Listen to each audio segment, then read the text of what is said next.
Absolute Emperor. Ottomans in yellow, Russians in green. Absolute Emperor does include army lists for Ottomans, kind of. It offers the usual lists for all of the Napoleonic armies, French, Austrian, Russian, British, and Prussian. But if you look down here, Spanish and Ottoman armies use the Russian point system, but can only deploy a single generalissimo that counts as the commander and sole corps commander for the entire army. And we should probably talk about that, because we haven't actually been playing this rule set properly at all. We've been playing it more like a typical miniature war game where everybody kind of runs off and does their own thing. But a close reading of the rules reveals that it really does force you to put yourself into the headspace of a commander. But before we get into that, let's take a look at our armies and take a moment to welcome you all back after our brief hiatus. We're going to try to start off with historical war game here to satisfy you guys. We're kind of banging that fantasy note pretty heavy these days. Our Ottoman army is a 100-point army. Now, I'm going to take away one of the leaders. As I just mentioned, they only have the one generalissimo. He has an elan of 4. We've got one piece of field artillery. We've got a single unit of seasoned infantry. And then we've got 2 units of light seasoned cavalry. That all adds up to 100 points. Over here on this side, we've got 2. Now, notice that you've got 2 leaders for the Russians. They don't suffer from that penalty that the Ottomans have. We also have 1 cannon, but instead of 1 infantry and 2 cavalry, the Russians have 2 units of seasoned infantry and 1 unit of seasoned lancers. These are Cossacks, and I use the Cossacks. All of these miniatures come from our friends over there at Irregular Miniatures. I love them so much. All their stuff is great. It's cheap, great customer service. The Russians only have 98 points, so I guess, that little 2% boost, I don't know, is that equivalent to losing one of your commanders? Okay, so here's the thing. Normally, you've got a corps commander, and I don't know, we'll call the guy with the large bush here on the base, is going to be you. Let's take a look at the rules real quick. This is what the command system looks like in Absolute Emperor. You are the overall commander, and you have to stay within 18 inches of all of your corps commanders. Your corps commanders are required to stay within 4 inches, and I'm playing with 2 millimeters, so I cut all my measurements in half. If you're playing at full scale, you have to stay within 36 inches. My table isn't even that big, so it's 18 for you, and then 4 for your corps commanders. All the units have to stay within 4 inches of him, and this is the way that we've played it here in the House of Wargaming typically. Today, we're going to include you, the overall commander, and as long as you're within that 18 inches, units can be within 4 inches of the overall commander, and they're still considered within command. Then you have to look at the order system. You have these orders that you are required to issue. Are you going to defend a point? Are you going to attack? Are you going to hold? They've got orders for flank marches, attack buildup. And flank marches are where you say, I want my unit to come in on a flank, on turn, whatever, 3 or 4, not knowing what the battle situation is going to be. It really forces you to look ahead and, run through that if-then list in your head. What do I think he's going to do? So today, we're going to try to honor that a little bit more, because there's something very interesting that happens. If you order your command to attack a given point, then your units are required to move generally toward that point. Or, if they've already captured it, any unit that gets within 4 inches of that point, your unit has to attack, which may mean that they are required by the rules to move off of the area, which leaves it open to be taken by another unit. So there's some interesting situations that can arise if you're paying strict close attention to those rules. We're going to try that today. But before we can do that, we have to start the game. And before we do that, we need to look at terrain. So let's do that next. As I said earlier, we're somewhere in a broad valley, somewhere in the country of what is now known as Georgia. And we've got a total of 1, 2, 3 built-up areas. They all operate the same, and you'll see that as we go. Roads, pretty obvious. You get a movement bonus for those. There's one hill down here in the south. We've got a lake up in the north that blocks movement, but not line of sight. We've got heavy woods that cannot be moved through or seen through. And then we've got 2 light woods. You can't see through them, but you can move through them at a penalty. They break up movement. They break up formations. For example, you can't move through it in line. You have to be in march column. But we'll deal with that when that comes, and I'll talk you through that. The next thing we have to worry about is deployment. And one of the things I like about this terrain setup is that it's very asymmetric, and not knowing where our armies are going to deploy really changes things. And it allows you to set up a fight that can surprise you based on how that deployment works. And to figure that out, I'm going to use this random deployment selection from Warhammer 6th Edition's, what do they call this again? The Warhammer Warband supplement. But before we actually figure that out, I should point out, the objective here is to seize any 2 built-up areas. If you have a unit in it at the end of the turn, you have seized it, and then you can move off. And essentially what that means is that our orders are going to be very simple. They'll be something along the lines of seize the farmhouse, right, 1 and 2, or maybe just seize 1, 2, 3, and that's your orders. We'll see how that works. But first, let's figure out what our deployment is going to be. I'm going to roll a d6. On a roll of a 1, it'll look like this. On a 2 or a 3, it'll look like this. On a 4 or a 5. And then on a 6, it's this weird kind of split forces. So with a 2, it's going to be, it's going to be very basic. It's just going to be deploy on this side or this side. Well, who deploys on which side? We're going to play a meeting engagement. Now, I can't find in the rule book where it says who has the initiative on any given turn, aside from the fact that a commander who has more elan always gets to make that choice. Well, I've got 4 and I've got 4. Because the Russians have that extra leader, I'm going to give, in the first turn, to kind of balance things a little bit, I'm going to give the Ottomans the opportunity to deploy first. And but deployment's going to be a little weird because it's going to be in terms of movement. We're going to start everybody off the table. You deploy anywhere along the edge here. The only rule is you have to bring on your overall army commander first, and then, so you move him on, and they move pretty quick. They move 4 inches. And then everybody else has to end their turn within 4 inches of that commander. What that does is it allows the guy with the greatest elan, in this case, the Ottomans, he can choose which side he wants, and he can choose to have the Russians go first. So that's what we're going to do.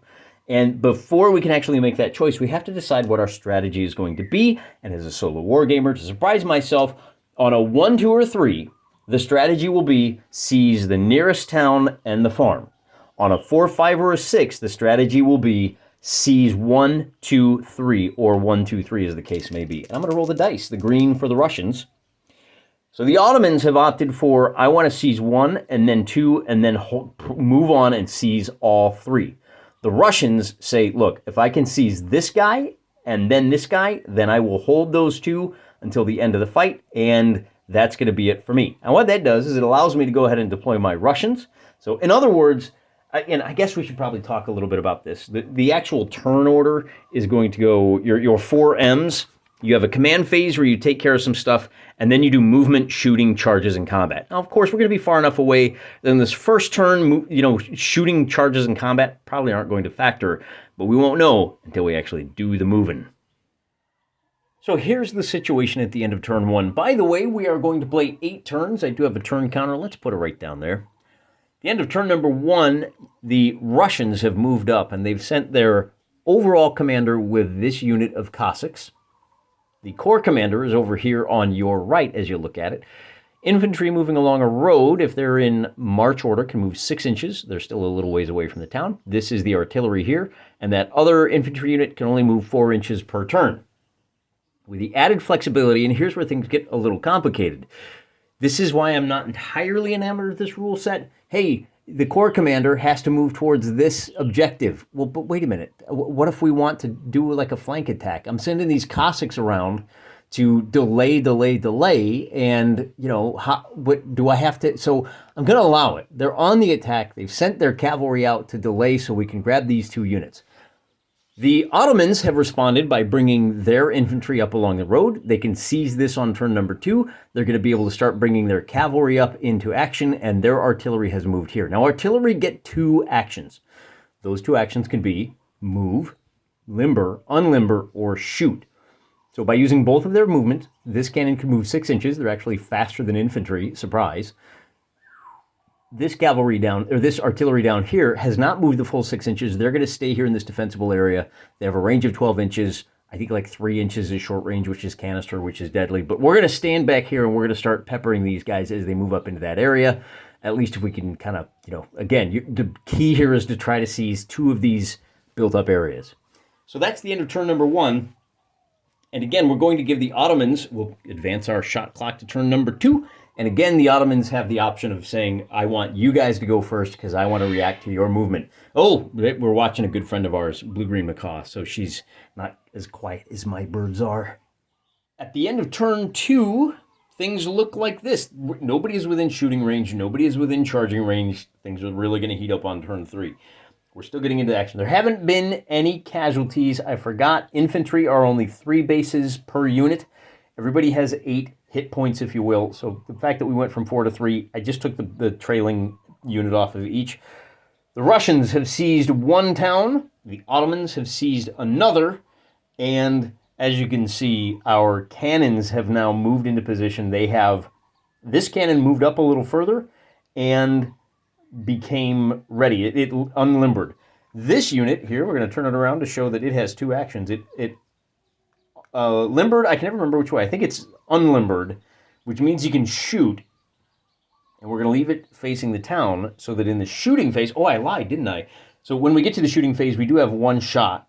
At 12 inches, I think it's a long shot. There's your 12-inch range right there. But hey, that may be the difference, right? If we could just do 1 casualty on this unit, maybe that makes a difference. On the Ottoman side, as I said, they seized the southern village, and we had one of our cavalry units formed line. The other one moved in squadron, and that allowed the guys, they both moved the same distance. But one of the things to be aware of here is that our corps commander for the Ottomans, if he moves up any further, he's about 4 inches away from the cannon.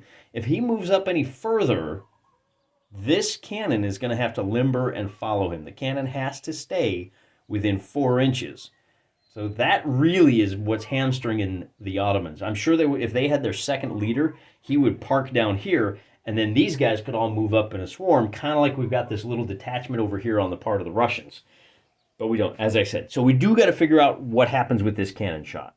Firing at 12 inches. Now, normally you would roll 2d6 and, okay. Artillery hit on a 5 or better. Normally you would roll 2d6 if we had a better line of sight. Unfortunately, our cavalry are blocking it. Because we're firing at a built-up area, we only roll 1d6, and we hit on a 5 or a 6.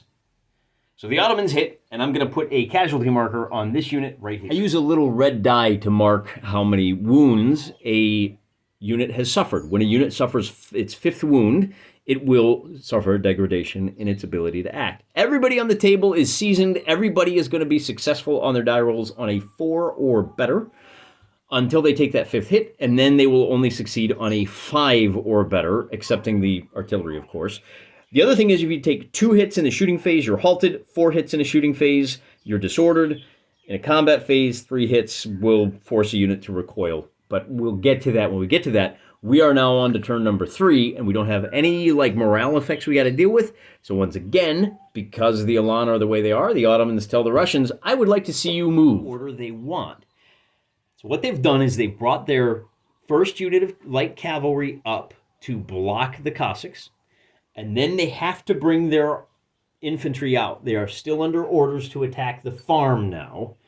So the infantry comes out in the back, and these guys move up basically 4 inches. You have to stop 2 inches away. Because they're under attack orders, you have to continue pressing to attack the nearest unit. I think it's a unit within 2 inches, but you can't move closer than 2 inches. And of course, our artillery is going to hang tight right there. Now, that's it for movement. We have to do shooting. Cavalry do not shoot. It's only infantry. The infantry in this built-up area do have a shot. Before we do that, I'm going to do this artillery. The artillery still only hits on a 5, but now they get to roll 2 dice. At long range, the most damage they could do is 1 point of damage, but they missed, so they didn't do any here. The only other shot we have is this unit. Remember, the cavalry stops within 2 inches of the built-up area. Now the infantry shoot back, but because the infantry are in that built-up area, they can't bring the same number of shots to bear. Normally they would be rolling 4d6 because they're in line, but because they're shooting from a built-up area, they only get to roll 2d6, and of course they're hitting on 4s. And with the snake eyes, the Russian marksmanship has failed miserably. So shooting is done. Now we get to do the fun part. We get to do some charges. Because this unit is in a built-up area, the interaction zone is a half an inch. So we're going to bring that cavalry up to within a half an inch of the town. They're still out of range of this infantry unit, so there won't be any shooting there. When it comes to charges, let's do this charge over here.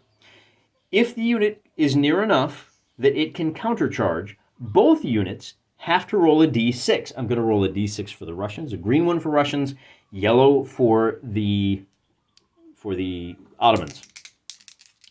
You need a 4 or better to charge.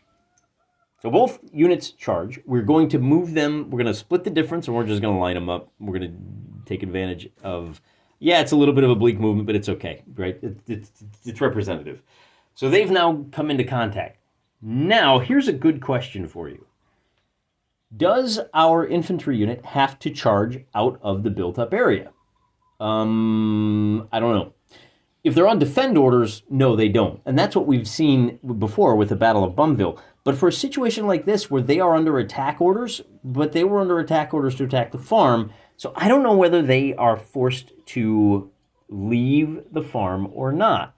They've secured it. Their orders automatically become defend. I'm ruling that they don't have to, which means this light cavalry unit is going to charge headlong into the town to see what they can do.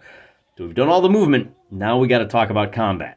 The fight on the left is fairly straightforward. The Ottomans, because they are in line, they roll 4 dice. Because they charged, they get an extra die, d6. The Russians are also in line. They get to roll 4d6. They also charge. They get a d6. But they are lancers, which means they get an extra d6 on the first round of combat. So we'll roll all of these, and we will count up the 4s or better, and each 4 or better will be a successful wound. The Ottomans are going to score 3 hits, and the Russians are going to score 2. We'll get rid of all of these misses. The 3 wounds on the part of the Russians forces them to withdraw 4 inches, and they become disordered. So we'll bring them back to 4 inches. This guy just kind of floats right there. And I have a disorder marker for them, and we'll put down the little D6 that says, hey, you've taken 3 wounds. The Ottomans must pursue 4 inches. This counts as a charge, but it does cost them 1 wound. They already took 2, so it's going to be 3 versus 3. And because they've charged, we now fight another round of combat. But it gets worse for the Russians because they are lancers and they can't get their lances in order and they are disordered. They do not get the extra d6 for charging, nor do they get the extra d6 for being lancers. And not only that, they have to re-roll, because they can't get their lances into action, they have to re-roll 1 successful hit. Because they are disordered, they have to roll a second successful hit. So we roll the dice, and the Ottomans are going to score a total of 1, 2, 3 more hits. The Russians have scored 2 hits altogether. These are misses. But they have to re-roll those 2 successful hits, meaning they only get 1 hit. So the Ottomans are going to go to a total of 4 wounds, and the Russians are going to go to a total of 6 wounds. And they have to withdraw a second time. Where's my 6? Yeah, let me move them first. But they're going to move back another 4 inches. These guys are, they don't get to follow up a second time. Situation looks a little something like this at the end of that fight. Now in this fight, all those extra forces that the cavalry bring to bear aren't going to amount to much at all because you only get 2d6 when you attack a built-up area. The good news is the infantry only get 2d6 as well, but it's a much more fair fight than the Ottomans would like. And the Ottomans are going to score a single hit, which is not enough to to dislodge the defenders. So we drop the 1 casualty down, and because they failed to win that fight, the Ottoman cavalry is forced to withdraw 4 inches. Let's see, measuring back to back. So they're going to wind up halting right here, but they are not disordered. I think that's the end of the turn. shooting, charging. I think for the command phase, the only thing that's going to change is that this disordered unit becomes ordered. That's pretty much it. As usual, the Russians get to act first. We're going to bring these guys back around, and they are going to move to within that 2 inches. It's actually 1 inch. I forgot. Cut it in half. You move to within 1 inch of the enemy, and they'll come up. That's as far as they can go. We're going to bring our commander back to here just to keep him safe and out of the way. They aren't affected by combat at all. They just kind of like scoot around because it's one guy on a horse. He's going to be able to avoid a large unit like this. Then we're on defend orders here and defend orders here, as long as we are within 4 inches of the defend point. In fact, I think these guys are on defend orders as well, which may be why they need to move over there. I don't know. We're done. The Ottomans then get to move, so we leave these guys here because they're on. I guess we could probably bring them up a little further, but we're just going to leave them there. And I think, is there an enemy unit within 4 inches of them? It's right on the line. Yeah, they're within 4 inches. Do we have to? Oh, that's right. If you're on defend orders, then you have to advance. So they are going to have to move the 2 inches towards the enemy, and they'll stop there. Now they are just outside of that 1 inch zone, which, okay, so now we're back to the Ottomans get to go, and they are still on the attack orders. So these old boys are going to have to move up their 2 inches to here. They're in line. So that's as far as they can go. And then this unit will have to attack somebody. We're going to pivot, and we're going to charge this infantry unit. Our cannons are going to face that way, because that way they can take a shot at the town. And I think that's it. So moving on to artillery phase. This horse unit is just, there's 4 inches right there. They are just outside of the 4 inches. What's the effective range for the cannons? It's 4 inches. So our 1 inch deployment zone saves them from being within 4 inches when the Russians shoot, and all shooting is simultaneous. When the Russian cannon shoots here, they're going to roll 2d6, and they're only going to be able to do 1 hit against this cavalry unit. Even though they hit twice, it just means they've got 2 chances to do that 1 hit. And then the Ottomans are going to fire here. They only get 1 chance. Hitting on a 5 or 6, they miss.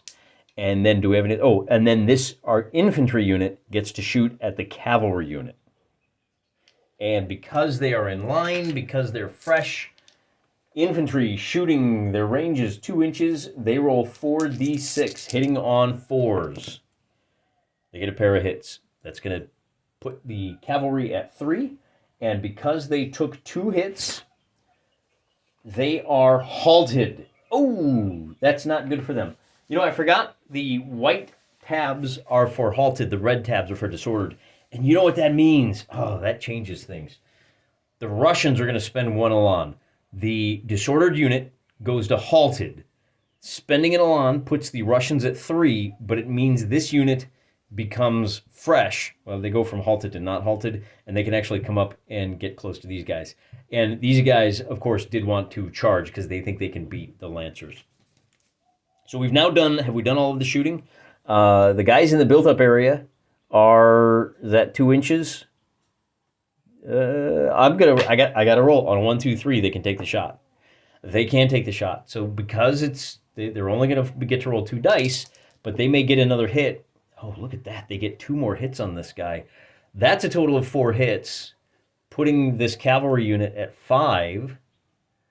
Is it 2? Well, you know what? Let me double check that. I might have rolled too many dice there. If you're in a built-up area, combat, we're shooting. I do have, look at that. I came prepared. Quick reference sheet. It's Ospreys. It's not great, but I guess it's something. 4d6 if you are in a built-up area. You roll 2d6. So, man, that's good. So they did 4 hits on those guys. And not only that, but they are now disordered. So we'll replace the white with a red. Cavalry don't like getting shot at that much. And they're reduced to only hitting on 5s, which means there won't be a charge here. Any more shooting? I don't think so. Everybody that can shoot has shot. That means we got to do our charges over here. And once again, now in this case, the Cossacks need a 5 in order to successfully charge. And they get it. The Ottomans are also going to charge. And it's going to be 6 blue dice to 5 red dice. But remember, the blue dice only hit on 5s because they're at half strength. The blue dice get a total of 1-2 hits, and the red dice get a total of 4 hits. Now, those 4 hits will completely destroy the Russian cavalry unit. Did that slow down? Oh, we're on turn number 4. Did that slow down the Ottoman attack enough? Stay tuned. Because they successfully destroyed their enemy, the Ottoman light cavalry are going to move another 4 inches. Now, they're out of command, and they're going to have to turn around and come back around this way. The only other charge left is this infantry charging this cavalry. What? That's crazy. That is a May charge. The way the combat works is that the infantry open fire. If they had not successfully, well, they have to choose. You can shoot, or you get a free form square. Because they shot, because they fired their guns, if the cavalry were in a state capable of charging the infantry would have to make a test. They would have to get that 4 up on a d6 in order to form square. If they didn't get it, it would look ugly. But they did manage to do their 3 hits. That was important. It really, really blasted this cavalry out of the saddle. So, I think we're done with the turn. I think we move on to turn number 5. Is there anybody else? No, there is not. The Russians are on defend order. If they can hang on for just 4 more turns, they're going to win this game. But because they only have 3 elan, they're going to have to do everything first. And they're not going to spend any elan on this turn. During the command phase, the Ottomans, this unit automatically goes to halted. The Ottomans will spend an elan. So both sides are now at 3 elan to take them from halted to fresh. Then the Russians have to move. And I guess we'll bring this guy over here. I don't know why, just because. And then we don't have any other movement. Yeah, we're done moving. The Ottomans have some movement, though. We need to bring these guys back into the command radius. That means they have to move as close to this guy as they can get. The infantry here can move up 2 inches to here, and they can start shooting at the town. And everybody is within command charge radius, except for these guys over here who are going to form squadron, which puts them in a 2x2 formation. And because they're in squadron, they can move a little. Can they move a little faster? If they're in squadron, they can move 4 inches. They move in 4 inches. Oh, I know what it is. It's 4 inches whether you're in line or squadron. So we're just going to leave them in line to make it simple. Oh. No, you know what we're going to do? Oh, we have to. So the problem is we got to get them into command radius. If we had that second commander, we could move them in squadron through this woods or around it and maybe take out the cannon. Oh. You know one thing I forgot? With the loss of that other cavalry, the Russians are actually at 2 elan. When your elan hits 0, you've lost the game. It doesn't change anything that we've done so far. The Russians just went from having to move first at 3 elan to having to move first at 2 elan. But that is important. The Russians are only at 2. And if the Ottomans can knock out this cannon, right, if we had that extra leader, and we could sweep around and knock them out, then that would, we would be able to move through this in squadron, which means we're only rolling 2d6. But basically, that would allow us to chip away at that elan a little bit better. And if you can just reduce the other guy's elan to 0, you don't even need to take the 2 towns. As it is, we've done all of our movement for both sides, and we are on to shooting. We still have a little open alley. Aren't we clever? Did we move these guys to the 4 inches?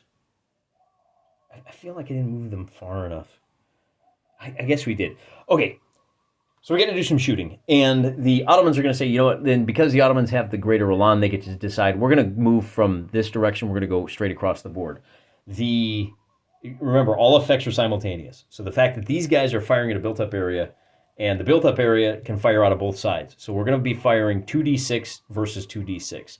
Everybody's hitting on 4s. The Russians do 1, that was a miss. And the Ottomans do no damage. So we get these, boy, my fat finger in these injury dice. So that's one for you boys. And then, I don't know, maybe we charge. Maybe we want to do that. I don't know. But we do have a shot. We can fire 2d6 out of this flank into here. And that's going to do 2 more damage, putting this unit at 7. Let's put them at... Oh, you only got 1 more. And then, do we want to wait with these guys, or do we open fire? Oh, let's fire with this guy first. Because if we can get the 5 or 6, that would eliminate the unit. We didn't get it. So now we have to decide, do we want to fire with this unit? I'm going to do the Ottoman cannon first. Ottoman cannon shooting at the built-up area. Looking for a 5 or a 6. We get a 6. That's going to do an extra point of damage to the Russians. So we'll put a little 2 there. And then we have to decide, do we want these guys to fire 4 dice? We do. If we just get a single 4 or better, then we got it. This cavalry unit is eliminated from the board. And now the Ottomans are also down to just 2 Elan. So it's 2 versus 2. And we might not make it. This game might not go the distance. We might not make it the full 8 turns. We did shooting. Do we have any charges? We could charge. We could try to get these guys into the town. And they're under attack orders, so I think that's worthwhile. The infantry move up to here, and basically we're going to be attacking this side of the built-up area. Both forces roll 2d6. And both forces are hitting on 4s. Oh, I didn't specify which one is which. Let me re-roll those. Specifying that the red is the Russians and the blue is the Ottomans. So the Ottomans score 2 hits, taking this to 4. The Russians score just a single hit, taking that to 3. And I don't think 2 hits is enough. On the combat phase, you need to score 3 hits, which I don't know how you force a guy out. Oh, you got to hit it from 2 sides at once if you want to force him out. Is there anything I'm missing there? Yeah. Any phase, 5 hits cause a unit to take a waiver test. But that's not the case here. Because the infantry failed to force their boy out. Infantry, let's see. Infantry that... I think they have to withdraw, and I think that's it. Yeah, they're going to withdraw. But that's it, man. They just withdraw. It doesn't say on my cheat sheet, and I don't have time to sort through 64 pages of text. So I'm just going to rule that they withdraw, and that's going to be the end of turn number 5. Moving on to turn number 6, we're still at 2v2 for Elan. The Russians have to move first. They're on defend orders, and the Russians don't have any movement that they want to do. The only movement I can think of is if we limber... We're going to limber, and we're going to move over to here. Well, where do we move to? I guess we'll move over here. We'd really like to be able to start shooting at these guys. So we'll limber, we'll move to here, and then they are simply limbered. And I guess that's it. The only other thing I can think to do with those guys is move my leader over here. Maybe put him here so we can start pounding the cavalry as they come around the corner. But I guess I think that's it. That's fine. That's really the only movement we have. Because remember, these guys are on defend orders. And we're going to force the Ottomans to come at us in the town. For their part, the only thing the Ottomans really have to do is bring this, I'd call it a backup unit of cavalry, to there. And I guess maybe wheel them a little bit like that, because once these guys are done, even though they've got their 3 damage, we may follow up with the cavalry. There's our 3 damage. All right, very, very good. The texture base is not doing me any favors here, is it? So now we do shooting. The red dice are the Russians. It's the built-up area versus these guys. And the built-up area, it's going to be 1 hit v 1 hit. So 5 go to this guy. And this guy goes to 4. Then our artillery are going to fire at the built-up area. He only gets to roll 1 die. That's going to be a miss. And I guess that's it for shooting. Then we have just the 1 charge. We're going to bring it in. And this time, the red dice are the Russians. But the Russians are at half strength. They're only hitting on 5s. The blue dice are hitting on 4s. That's going to be a 6th hit for this guy. It's not going to dislodge anybody, but at least they didn't take any damage. So they're going to fade back that they withdraw it's actually the full 2 inches. So we will withdraw them to here. And then I think that's it. So we move on to turn number 7. And once again, the Russians have to move first. We'll move these guys to here. What were they at? I need to pause the video and go look and see where they're at because my casualty die got dinged. They're only at 1 casualty. That's the nice advantage of doing this with you guys. I've got a camera. I can go to the instant replay if I'm not feeling too lazy. Turn number 7. This is really going to be the end of it, isn't it, guys? The only thing that we can do here is the Russians are going to... They've brought this unit over. The Ottomans can... I mean, the problem here... Well, and this guy is going to turn to face that way. But the problem here is that even if we brought these guys up and these guys up, the Ottomans were attacking 2 sides of this town. We've got a unit over here that can influence these guys over here. So instead, what we're going to do is we're going to play for the... We're going to move the 2 inches. And we're going to stomp right there. And we're going to play for the shootout and see if we can drive these guys off just with the infantry. Now, that is going to expose us to some extra fire over there. But we can bring our cavalry up and we can do kind of a last-ditch thrust against this. You know, we only need to do 2 points of damage to this Russian unit, and the Ottomans can take that town and take the game. Unfortunately for them, the unit inside will get to shoot twice. And with a result of a 4, that's not enough to drive these guys off. It leaves them with just 1 hit, but they will be able to charge. Then the Russians will be able to fire at this unit from the town. And again, we're looking for 5s and 6s, so they are going to do a damage to 5. Now, the Ottoman unit just hit 5 wounds, but this is all simultaneous. So as they fire, the Russians are going to be rolling the red dice, 4 red dice for the Russians, and 4 blue dice for the Ottomans. The Ottomans were reduced to half strength. They're still hitting on 4s because that wound won't take effect. Everybody is hitting on 4s. Ooh, it doesn't make a difference because the Russians have failed, and the Ottomans will do a 2nd wound over here. Now, the Ottomans took a grand total of just 2 hits, so they're not going to be damaged in any way. You need to take, is it 3 hits? No, wait, I think that is a halt. 2 hits cause a unit to be halted. So the Ottomans can't charge. They're going to have to stand and take it. We'll put the halted marker down, and that means that the Russian infantry can charge, and the Ottoman cavalry can charge. I'm just going to push them up there. They've only got 1 hit left. So this is going to be a 2v2 for the town, and everybody is hitting on 4s. Nobody hits. That pushes the Ottomans back out of the town. Down here, oh wait, I forgot. No, that's right. It's just 2 because of the town. You only get 2. Down here, the Russians are going to get 1 extra die. So it's going to be 5 dice to the Russians hitting on 4s versus 4 dice for the Ottomans hitting on 5s. So the Ottomans are going to get no hits because they're at half strength. The Russians are going to get 2 hits, and that's going to put these guys at 7 altogether. I bought a house out in the country for a little peace and quiet.